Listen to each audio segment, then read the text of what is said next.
You're listening to Seattle Real Estate Podcast. San Francisco is becoming a third world city.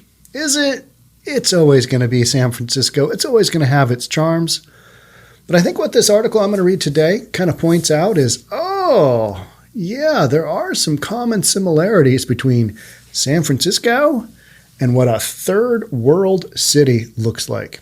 Let's jump on into it. But before I do, if you're new here, thanks for joining. My name's Sean Reynolds. I'm the owner of Summit Properties Northwest, Reynolds & Kline Appraisal. I'm a real estate guy that reads the news that you like to hear. Let's get going. All right. San Francisco is becoming a third world city. And this is an article by Jano Leroux in the Newsbreak app. Get a lot of stuff on Newsbreak. Brings up kind of a variety of news. It's on my Android phone. You may know San Francisco for the spectacular Golden Gate Bridge, or perhaps the world's tech capital. I don't know. Seattle's, they're having a run at San Francisco. Although Silicon Valley, you just can't touch that.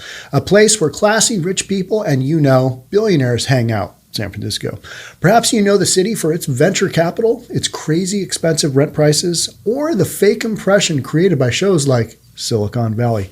That was a funny show. I enjoyed watching that show.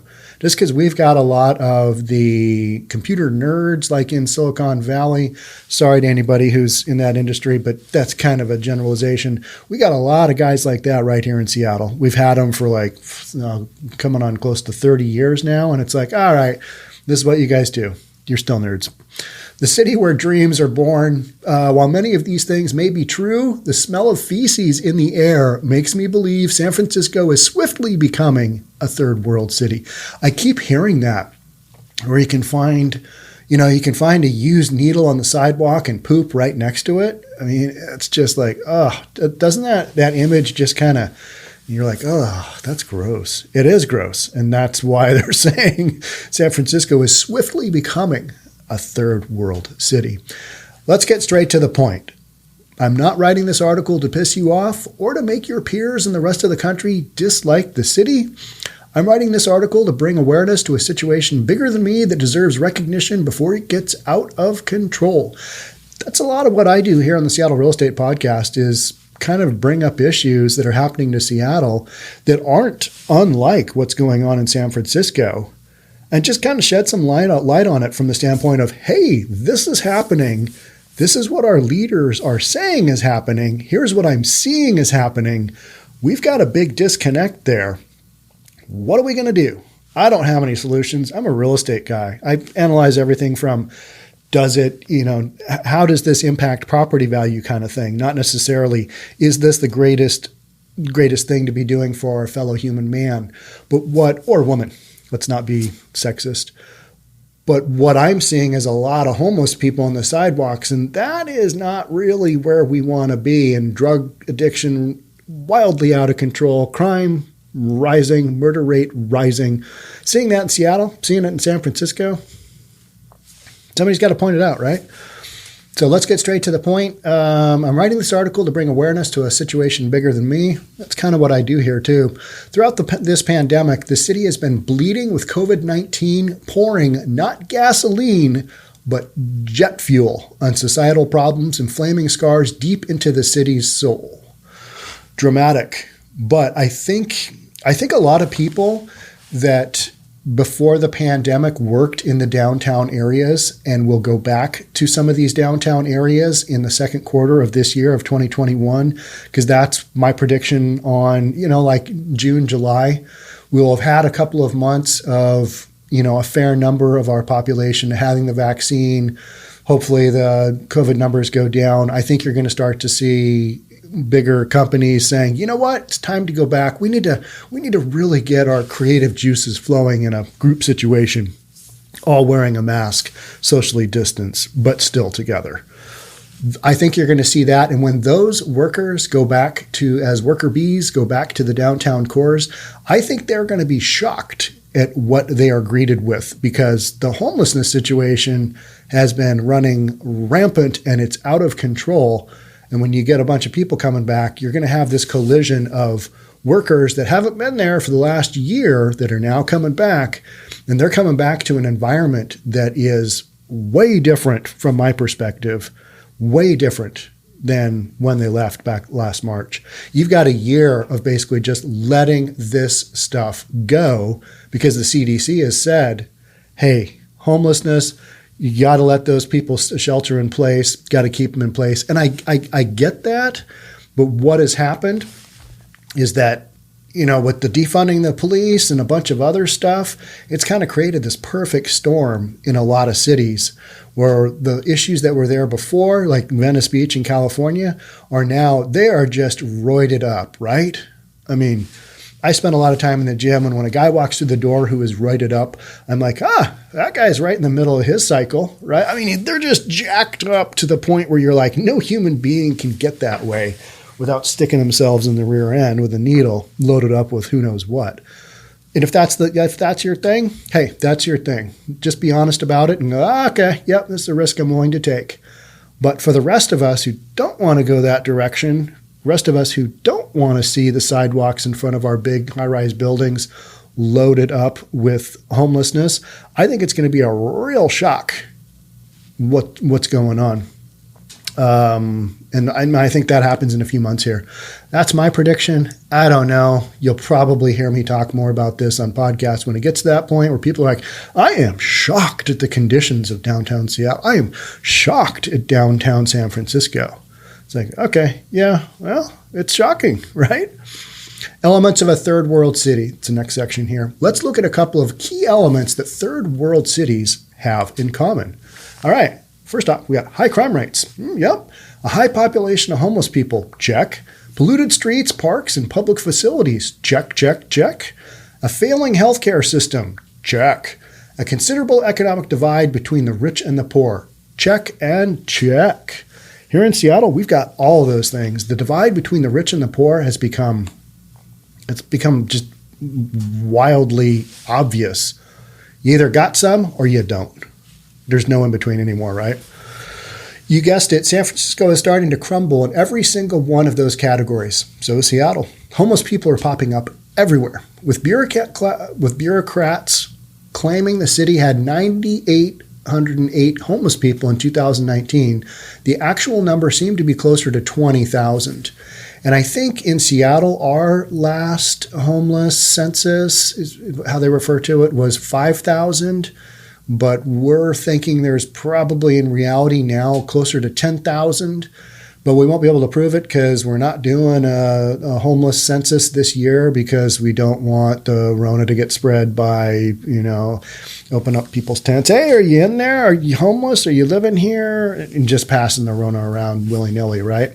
Even though in the city of Seattle, there have only been 15 documented cases from the homeless out of a population of 5,000 roughly, maybe 10,000. Doesn't seem to be impacting them, does it? Or they're sick enough where they just don't know it, probably had it, never get tested, move on with their day because they're not dying in great numbers like the rest of the population is, or so we're told. There are no official numbers for after the pandemic yet, but I don't even want to imagine how high it would be talking about Seattle's or San Francisco's homeless population. We have gotten so accustomed to the city being like it is that we don't see it anymore. There is nothing as embarrassing as walking down Lombard Street, seeing tourists, and one of them gives you an emphatic, "Oh my gosh, ew, I stepped in dog poop. Why don't these people carry bags?" I've heard that one in Seattle. It's just gross, right? The look on their faces say everything when they realize it's not dog feces. Hope you're not eating a snack as we discuss this, right? Not good. But there's just no good way to deal with human poop on a sidewalk in an urban environment. It doesn't belong there, and yet that's what we're doing. Jokes aside, it has gotten so bad that the government had to hire poop cleaners who earn $71,760 annually with an extra $112,918 in benefits. Is that in addition to? I hope not, because that's over $200,000. No, I mean, it's not quite 200, but 100 with an extra, say they make $113,000 for cleaning up poop. That's what we're saying. I mean, at a minimum. One of my friends is a public school teacher. She's one of the smartest people I know with a master's degree in education. It will take her 13 years to earn this much. Again, are you kidding me? Yeah. So that's kind of how things are going, right? Let's face it, before the pandemic, the city was already in trouble, but it was trouble slowly approaching. Type of trouble that you hear on the news and think, it's nothing to worry about. Uncle Bill or Elon probably has it covered, meaning Bill Gates or Elon Musk. I don't think Elon Musk is going to cover any of this. He's kind of critical of some of this stuff. Initially, the city and Bill Gates, computer guy, he's just gone down a medical road that people are like, are you a doctor? I don't think you are, and yet you're talking like you are. People believe him. Hey, he's a billionaire. He credited with Microsoft's initial success. People believe what they want to believe. Initially, the city was doing exceptionally well in the fight against the droplets. Scientists even speculated that the city had some kind of resistance against the virus. Almost overnight, tech companies started issuing work-from-home orders. The economic situation changed, and nearly 1 million people lost their jobs in the Bay Area over just a few months. Should I remind you that there are about 7 million residents in the Bay Area? It's devastating. San Francisco, much, much bigger than Seattle. Seattle has 775,000 citizens within its actual core area. Under 1 million.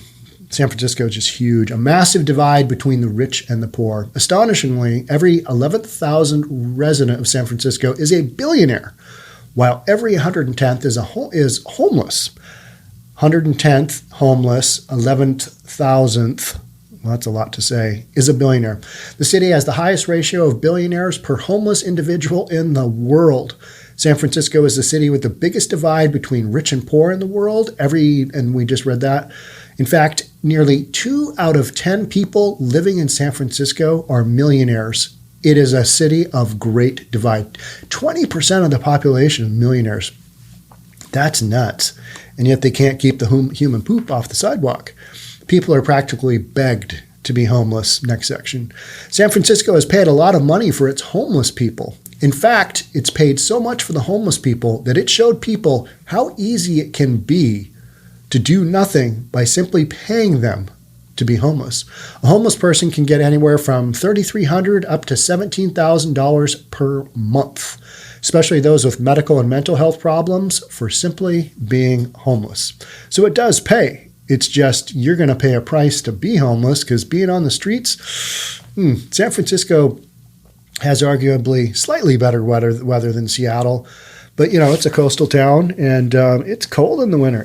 And it rains, and it's not pleasant. Don't want to be outside.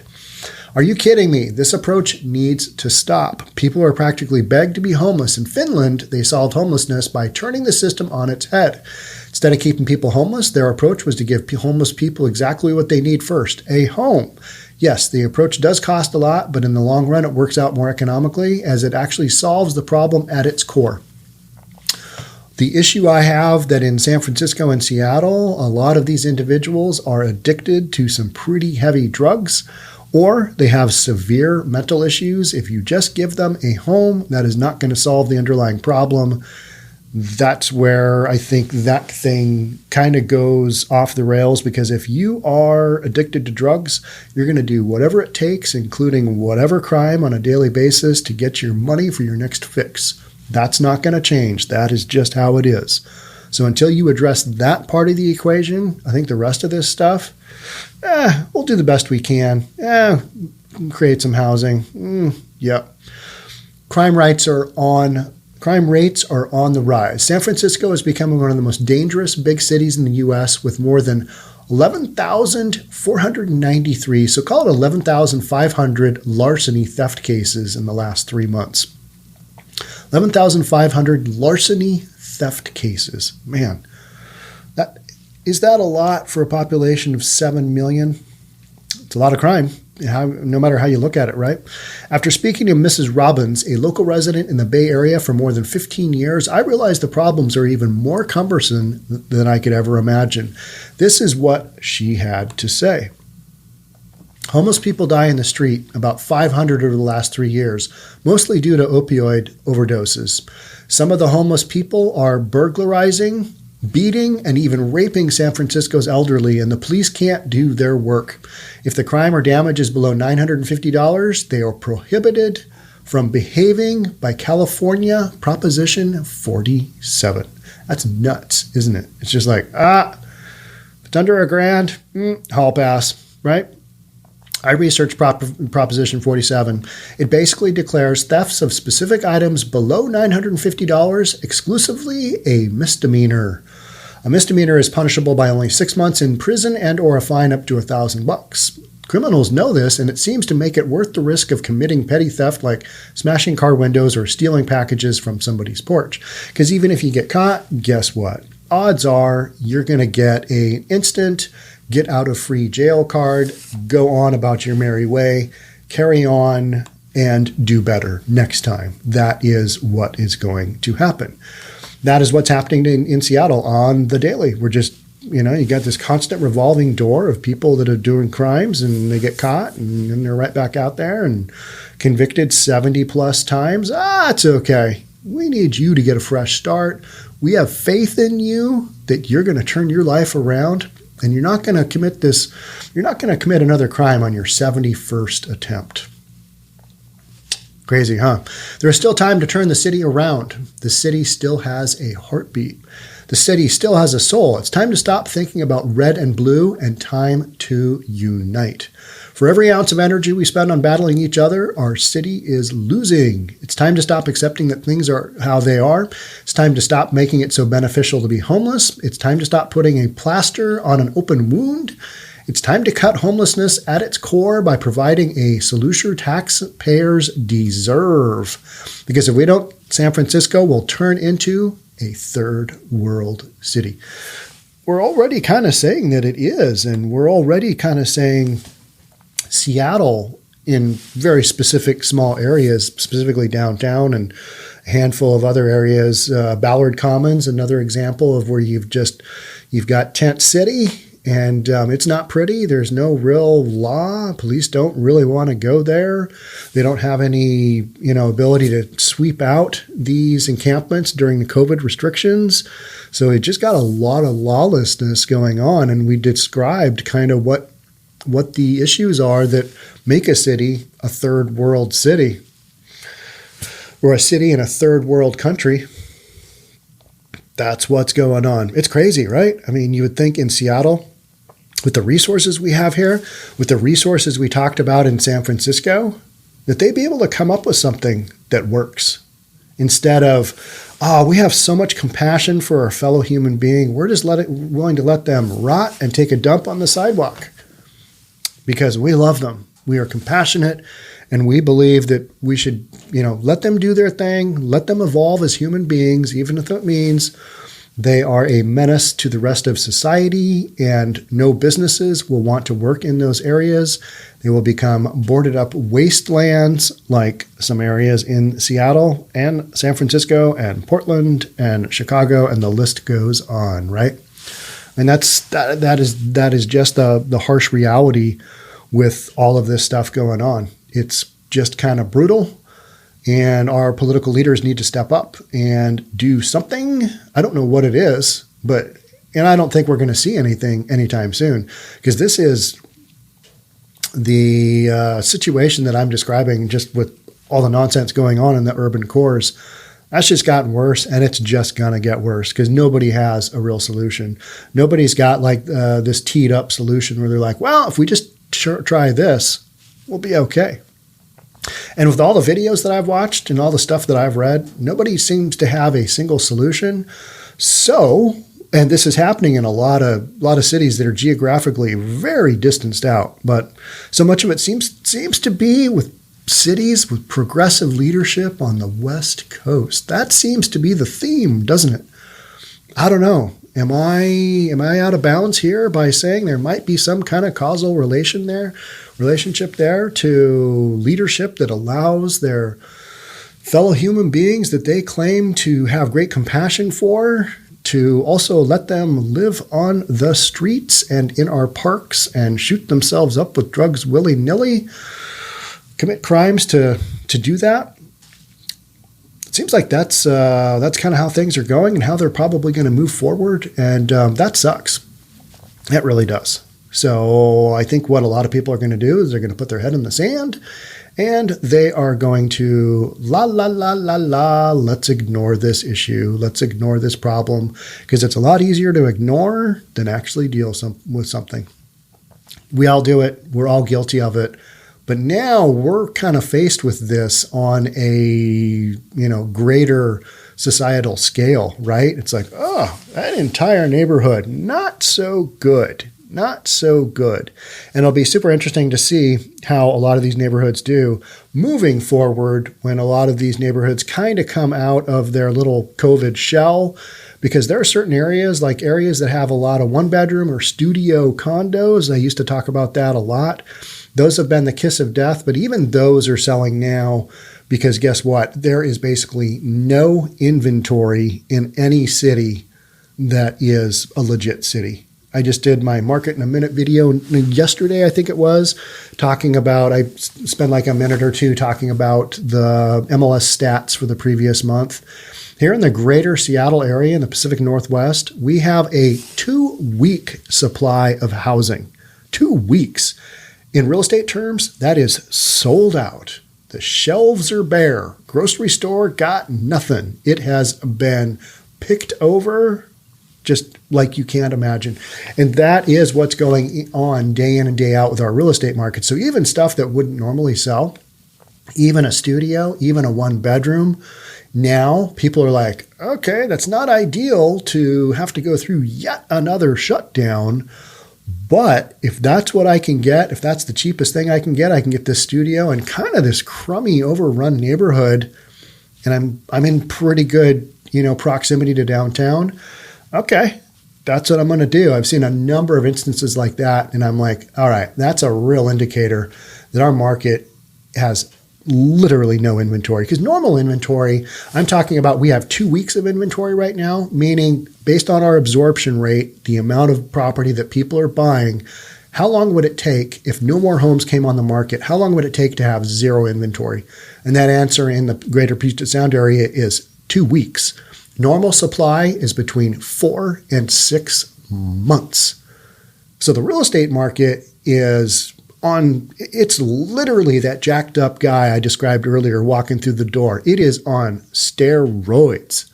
It is going for it. It is getting shredded. It is getting enormous. Real estate market's on a roll. It's had the perfect storm happen to it, just like the homelessness and all this other stuff we're talking about. Low interest rates, even less demand, and even less supply, and you are off to the races with pricing and everything else with real estate. So you've got this weird kind of stuff going on in society. People can't get a home. And yet the homelessness issues just keeps growing and growing. We can't seem to get a hold on things that kind of balance this stuff out. And I don't have any major solutions.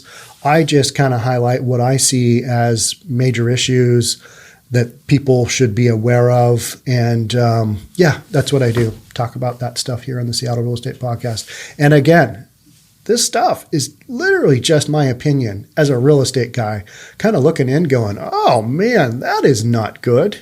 This isn't good. What are we going to do? I don't have the answers. Maybe you guys have the answers. Let me know if you're on YouTube watching this, put them in the comments. What do we do? What do we do? I don't know. But here's the deal. As these stories keep coming, I'm going to bring them to you right here in the Seattle Real Estate Podcast. All right, that's it for me. I am out of here on this one. Thanks for watching. Thanks for listening. I will catch up with you guys on the next one. Bye for now.